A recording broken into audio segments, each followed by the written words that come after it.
Ladies and gentlemen, boys and girls, welcome to Bachelor Recap, a guy's review. As always, it's your boy Dave Neal, stand-up comedian and host of the SAP podcast. It's week 3, baby. Matt James, 2021. We're still in quarantine. We're still in a bubble. 1 in 3 people in Los Angeles County have coronavirus, and I'm just trying to stay alive. Okay, are you guys with me? I got deathly ill over the weekend.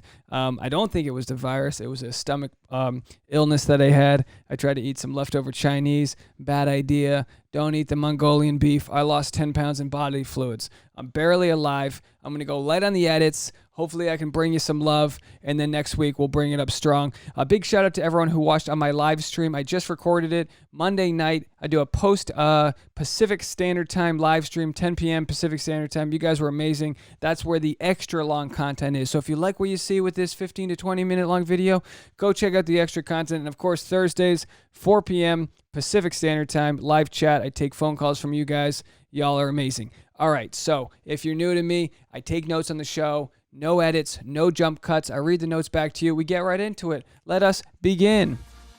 Alrighty. You like the little soundboard I got going on here? We're talking about the group date tonight. We're going to talk about Sarah versus the house. Victoria shows a few signs of humanity. Katie and Sarah bond. Also, a drama-free and amazing date with Serena. What a nice, calm date after this chaos. I loved it. We'll get right into it. First, last week's rose ceremony left on a cliffhanger, which is literally just Sarah falling off the cliff or the stage or whatever the little choir seating is that they have there. Sarah, she said she can't see. She faints. Half a dozen roses are left on the table. It becomes a big deal. Some of the girls accuse Sarah of getting exactly what she wants. It's like, look, you think she wanted to pass out? You think someone just wants, no control of their body? When that squeaky wheel gets the grease, though, Sarah, she's obviously having a rough one at it. We're going to talk about her all episode. She has a hard time controlling her emotions. I've talked to a lot of people about this, whether they think Sarah was right in her actions or if she was bullied. With the girl, leave a comment. Let me know what you guys think. We'll talk all about it.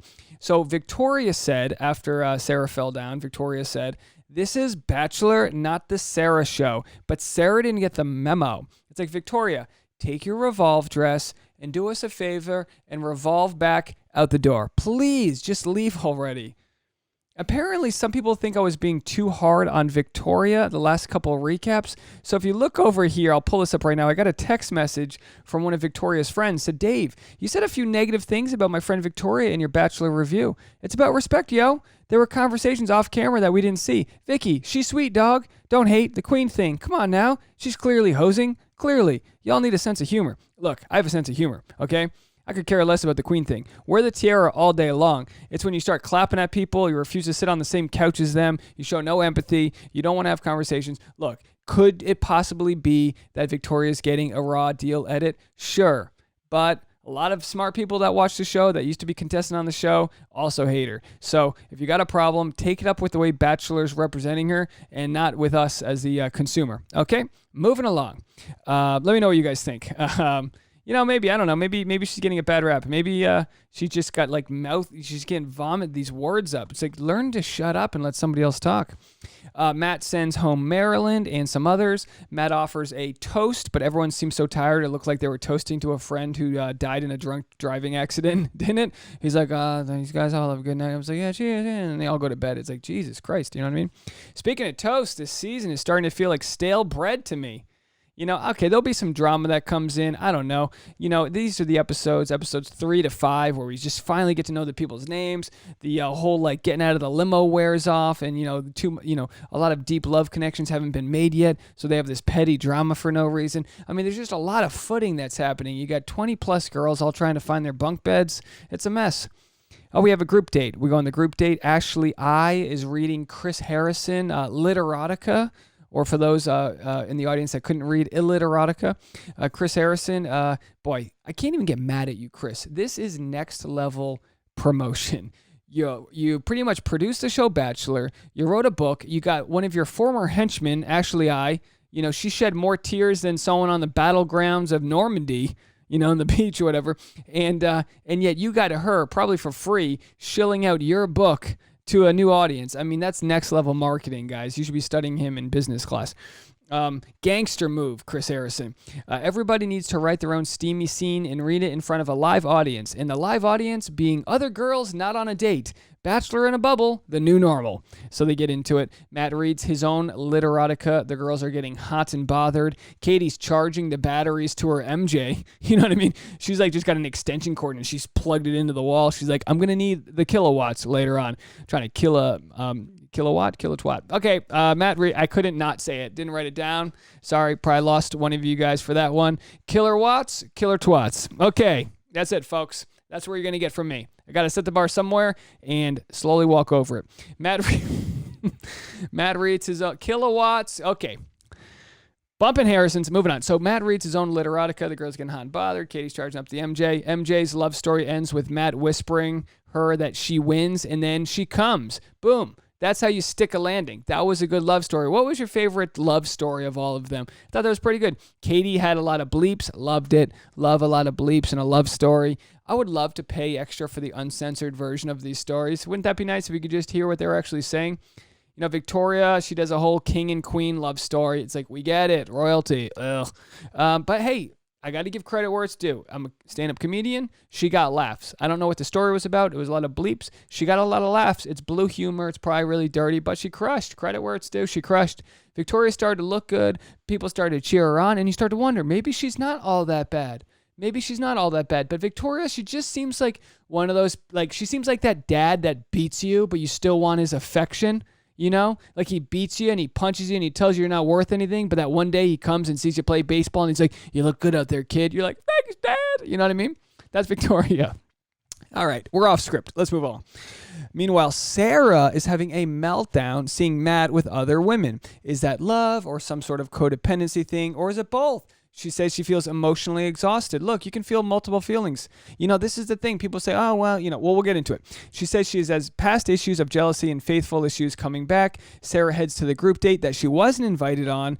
And then Katie tells the group that Sarah crashed the date. Of course, Sarah comes up when Katie's talking with Matt and she tells the whole group. The group gets angry. They get angry. They look like they're about to storm the Capitol building angry. You know what I mean? They just got the horns out and the American flag and they're like ready to storm. So Victoria says where she draws the line. She goes, I'd interrupt my own group date, but I'd never step outside another. It's like, what are you smoking, Victoria? Victoria makes Katie go back. She goes, go back. Literally, go back. Katie says, can I? And then, so Katie... Why am I doing that? I have a business degree. This is my life. Katie goes back. But I appreciate you guys. I'd much rather do this than have a job. Katie goes back to Matt, who's been, talking with Sarah. And Katie goes, can I have my time back? And Sarah goes, 5 minutes, okay? And Katie's like, maybe like 2. And then Katie just like waits around the corner. And I feel like I'm watching American Pickers with the way they're negotiating time. She's like, how $5? $5, $2, $4.50. Give me $3. $3 deal. American Pickers, great show to watch when you have nothing else to do and you're like passively watching TV as you do the laundry. Katie checked back in. She goes, just checking back in on my group date. She's got that corporate tone, checking back in. You know what I mean? She's like, just thought I'd circle back per my last request to hang with Matt. Should I CC Chris Harrison or can we work this out now? Be best, XOXO, Melania, Katie. Be best out the door. Speaking of revolving doors, that White House, big week. Sarah, hey, why you gotta be bringing politics when I'm just trying to watch entertainment? Shut up, you killer twat. Oh, this is for me. Sarah heads to speak with the angry bunch. Oh, they're angry. A bunch of girls are angry. They're ready to storm it. Victoria says, what did you have to address? It must be pretty serious to come here. Victoria, she'd make a great defense attorney. She's just ruthless. Victoria's the type of girl you want on your side when you need a bulldog to fight your fight. Everyone's got one of those girls. That's why they love her, because it's like as long as you're not the one on the railroad tracks when, the V train's coming through, she's the type of friend you just sick on an enemy, like let her out of the cage. Just, Vicky's popping an Adderall and just going to town on people. Sarah said it was a personal conversation, and Victoria said it was a personal conversation on our time. You know what I mean? It's like, well, she's got a point. You came to the office. This is our job, and you're cutting into our pay. Katie shows up pissed off, and I'm surprised to see this side of Katie. She seemed like a gentle little butterfly before this, and now she's like, all right, Victoria, I got it from here. Like Victoria was the opening act as they go outside and rush her. Mind you, this is after Sarah apologized. okay? I know it wasn't right of Sarah. She's got the feels. Obviously, it cuts in everyone else. It's selfish, yada, yada, yada. But I mean, I thought, and leave a comment. Let me know if I'm wrong. I thought the pendulum swung way too far onto Sarah. I mean, like brutal. So anyway, I liked the boundaries the girls set. They put Sarah in her place. Sarah meant well, but these girls settled it. They put her in her place. End of story. Till they come outside and do all this. Rachel got the group date rose. Who even cares? Katie continues to tell everyone back at the house about Sarah interrupting the date. Katie's starting to annoy me a little bit. I thought I liked Katie. She's sassy. Everyone loves her Twitter. She's good. She's fun. But Katie's really pissed off. She's pissed off at Sarah. We're going to foreshadow that nice conversation they have, but clearly there's some friction here. Matt James gives Sarah the attention she needs, kisses Sarah before Serena's date, which is a little interesting. He's literally on his way out to Serena's date, and then he's going upstairs and giving her a good old teddy ball game on the bed. What does that mean? I don't know. I just made it up, but I like it. There it is. Talk about batting for average. Okay, folks, that joke was for at most two people, or it's not really a joke. All right, I'm frozen in time. I'm torn on how I feel. What do you guys think about all this? I mean, Matt tells the group, he goes, we're all humans at the end of the day. The girls aren't buying it. Matt's like, look, she's feeling bad. What am I going to do? You know what I mean? In the end, they're all there for him. So if he sees one of his girls not feeling well, he's going to want to talk to her. I don't think Sarah's putting the tears on to get his attention. I think she's just really torn with a lot of her feelings. She's ruminating in a lot of these negative thoughts. This is normal. This happens to contestants on every season of the show. You don't think they all go nuts? They all go nuts differently. Sarah got that one-on-one, so she saw the potential with him, and then she had it taken away. This isn't normal. We can't pretend like we know what it's like to go through all this. If I had a one-on-one date with a girl that I liked, and then next thing you know, 12 different dudes are writing literotica about her, I'd be kind of losing my mind too. I don't know. Not to mention the producers probably sent her over there. It's a whole big thing, folks. So anyway, Matt tells the group they're all humans at the end of the day, and I think we all need to remember that about life. Okay? We're all humans. We're all trying our best, all right? Don't be a killer twat out there. Try your best. The bump in Harrison's. All right, folks. Every season we get new terms. They come out of nowhere, and I love it. The date, I'm letting the energy and the creative flow through me into you. That's what Matt said. Flow right into you, baby. The date card goes to Serena P. Let love lead the way. Boy, she reminds me of Shannon Elizabeth, right? I just hope Matt lasts longer than Jason Biggs, right? American Pie, folks, hello. This joke was written for my peers born in the 80s. Leah. Anyone else? All right. If you're like too young and you're like, who's American Pie? Like, please just age already. Don't wear sunscreen. Catch up to us. The date card goes to, got that part. They go horseback riding, which I've been told, ladies, let me know in the comment section. I've been told horseback riding is an aphrodisiac for ladies. Men, not so much. Balls. What are you going to do? You know what I mean? You got to pull them up. You got to move them out of the saddle and, stirrups and shit. Okay. Matt and Serena start smooching. Then the donkeys crash the party. What an ass. Okay. Throw them some meat. Seriously, I'd just be like kissing her and just like throwing, the charcuterie board at them. Just get out of there. Donkey. Get out of there, donkey. Serena says she's falling in like. I loved it. I loved the date with Serena. Some people had commented they thought it was boring. But it's like, look, tough act to follow. All this other negativity, all the fighting, and all of a sudden he just has a good time with Serena. I don't know how it ends, but I'm telling you, Serena, if you're not in the top 1 or 2, I'd love to see her as Bachelorette. Calling it here for Serena as Bachelorette. What do you guys think? Let me know. I mean, right? She's a good ball of positive energy. She's got that energy. She's got some nice energy if you look closely. Wow, nice teeth too. All right, they go on a dinner date. You hear ambient music playing in the background. Let me tell you something. What the heck? The Bachelor producers have dropped such a big ball by not having Listen to Your Heart musicians playing at Bachelor events. Ryan Neal, my boy, how are you not just serrating them? You need to be like the house dude that just plays. You know what I mean? Like, what a missed opportunity. If you didn't watch Listen to Your Heart, I recommend you do. I'm assuming the ratings weren't that good. It's a new show. Bachelor contestants, Bachelor audience are so like finicky. They're always like, I'm not going to watch that new thing. I like the old thing, something new. No, we don't do new. We like everything, God forbid you get some new like themes going on. But I really loved what they did with the show. I've heard nothing about it coming back, but I always love supporting those musicians because they rocked out. They were great. Bring them back. Let them perform. Bachelor in Paradise, we'll have to see. By the way, I just wish I wish Ryan Neal was the house serenader. I don't know if that's a term, serenader. So the dinner with Serena and Matt is actually going just as good as the earlier date. I mean, they're having a blast. She asked him if he's ever been in love before, and you just like gulp, you know what I mean? It's like, obviously, they were like, why don't you ask him if he's ever been in love? Let's just see what he has to say. He does this whole thing where he says, like, I thought I was, but maybe I wasn't. He says his last relationship was 4 months. Look, 4 months is barely a Netflix series. That's barely, binging Schitt's Creek. You know what I mean? Like, 4 months is a short time. Trust me, coming from my 7-year relationship over here, I talk about it like I've been in war for 7 years. I did 2 tours, you know what I mean? But 4 months, boy, but what are you going to do? He's young. Who knows? Who knows if he's ready to handle it? Serena says she was deeply in love with her ex. Look, Serena's my new favorite. Next Bachelorette, if she doesn't win, she gets the rose. Duh. Matt's a big turtle guy, has the turtle shorts. He has the pet turtle. Maybe he needs to come out of his shell, right, folks? Maybe that's what it's all about. Also, the hot tub is getting a lot of action this season. Who's cleaning the filter? Somebody get on that. Somebody clean that Nemacolin filter already. Does Victoria have an eye infection? I just wrote that down. I mean, her eye was looking bad. I'm not here to shame anyone. She just looks like she lost a UFC fight. I'm wondering, did Marilyn fart on her pillow and she got pink eye? Was that why she kicked her out, but first she farted on the pillow? I don't know, folks. I just asked the questions. All right. Next date card comes in. Sarah slides back into the party, right? She's been quarantining herself upstairs. She slides back in. She apologizes to everybody. Again, this is like the second or third time. Sarah says, I hope you see, because everyone's looking at her like bloodthirsty, like, oh, Sarah, like we've been passive aggressively making fun of you all day long. Now you come back down here. Sarah said, I hope you see my heart. Victoria goes, I haven't.